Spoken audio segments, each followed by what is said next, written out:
i बराबर 5x minus 2 है ना, i बराबर 5x माइनस 2 अपॉन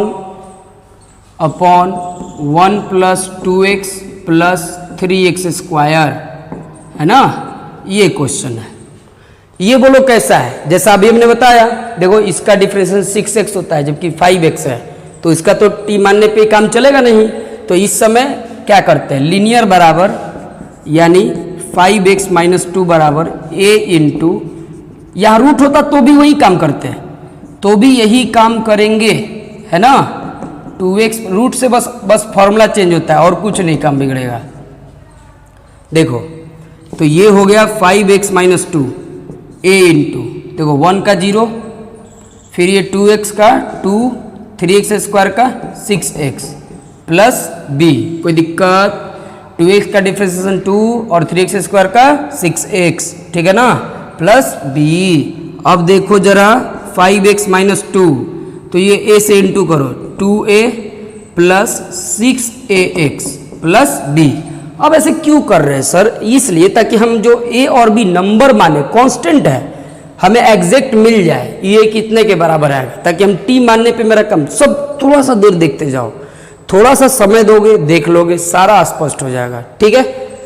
तो ये 5x है ना, कहने का मतलब है कि अब x का कोफिशिएंट x के साथ कंपेयर करेंगे। इधर से x का कोफिशिएंट क्या है, 6a है, और इधर से x का कोफिशिएंट 5 है, तो इसका मतलब 6a बराबर 5। कोफिशिएंट्स ऑफ x और कांस्टेंट टर्म का कंपैरिजन करेंगे, तो a हमको मिल गया, बोले थे ना कांस्टेंट है, तो a 5/6 होगा।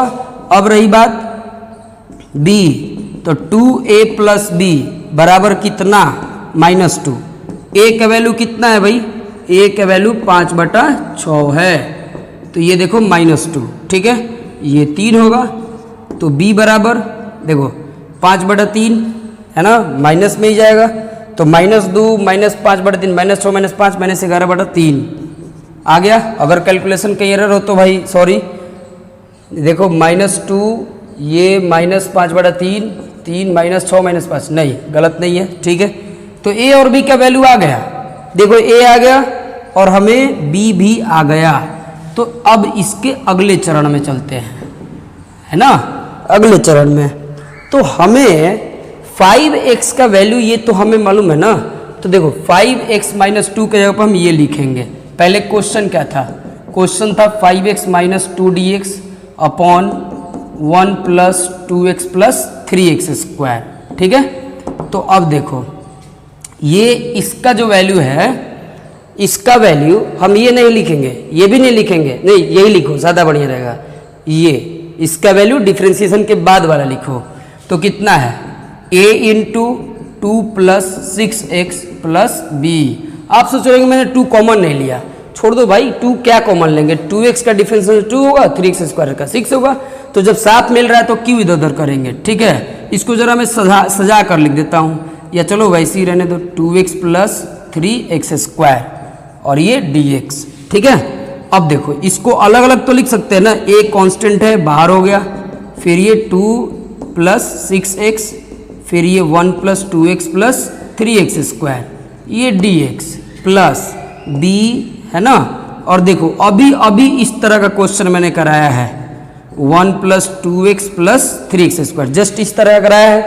तो इसका अलग सॉल्व करेंगे और इसको अलग सॉल्व करेंगे, यानी हम i बराबर a के जगह पे कितना है भाई, a का वैल्यू है 5/6 i1 प्लस b का वैल्यू -11/3, तो -11/3 i2, ये हम मान लीजिए इक्वेशन 1 मान लेते हैं, ठीक है। और अब i1 इसको लेकर सॉल्व करेंगे और i2 इसको लेकर सॉल्व करेंगे, तब इसमें वैल्यू रखेंगे तब आंसर आएगा। तो आइए जरा उसको भी हम लोग देख लेते हैं कि ये कैसे होगा, ठीक है।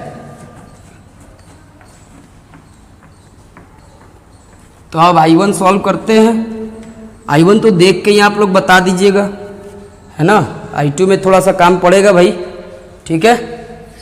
तो देखिए i1 कितना है, i1 में है 2 plus 6x upon 1 plus 2x plus 3x²। तो t बराबर 1 प्लस 2x प्लस 3x²। तो dt बाई डी एक्स बराबर कितना हुआ 2 प्लस 6x। तो dt बराबर 2 plus 6x into D x, 2 plus 6x into D x. तो i बराबर कितना हो गया dt अपॉन t, i नहीं i1 है ना। तो इसका वैल्यू हो गया कितना log t प्लस c1। तो log t कितना है तो t बराबर 1 plus 2x plus 3x² plus c1।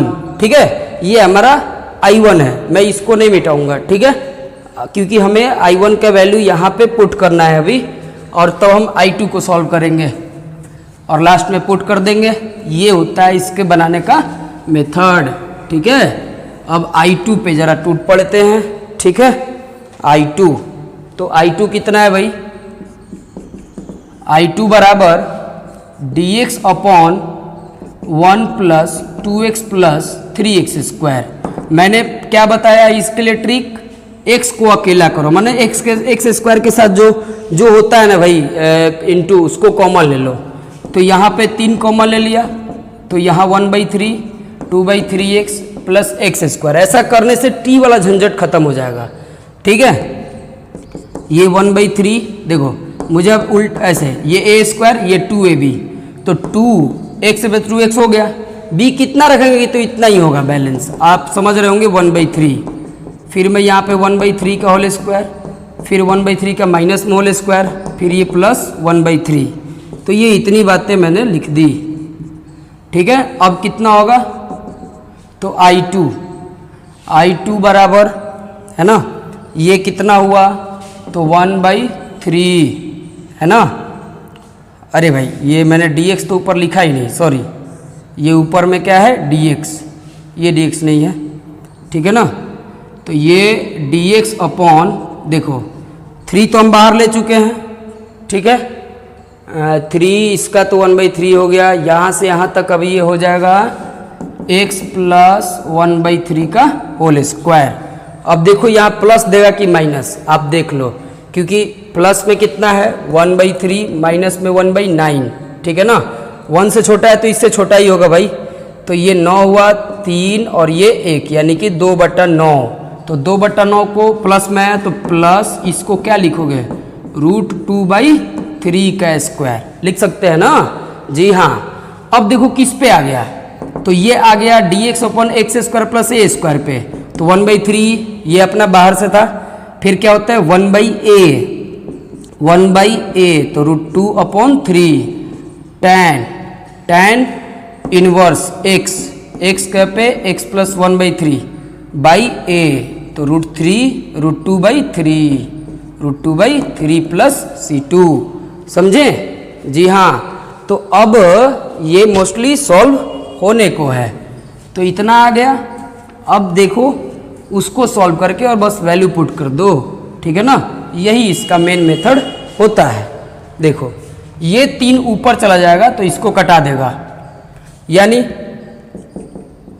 ये कितना बना भाई i2 1/√2 बना रहो। फिर ये tan इनवर्स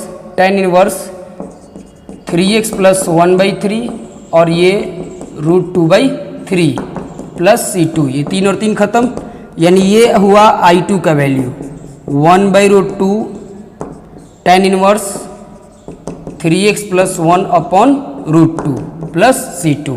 तो ये आ गया i2 है ना। और मेरे प्यारे स्टूडेंट्स, अब आपको i1 और i2 का वैल्यू रखना आएगा ना, कि मैं भी यही रख दूँ ना, इतना हम नहीं रखेंगे। ठीक है, i1 यहाँ पे है, i2 यहाँ पे है, इसमें रख दीजिएगा, कैलकुलेट कर लीजिएगा, आंसर आ जाएगा। समझ गए? अब रूट पे रहा तो क्या करेंगे, तो रूट पे रहा तो कुछ अलग नहीं करेंगे, बस सब कुछ सेम प्रोसेस और फॉर्मूला बदल जाएगा। ठीक है, तो पहले आप लोग इतना करिएगा। ठीक है, मुझे उम्मीद है कि अब आप स्पेशल इंटीग्रल्स का हर एक क्वेश्चन बना लीजिएगा। ठीक है, अब इस पे कुछ अगर डाउट हुआ तो मैं अब अगला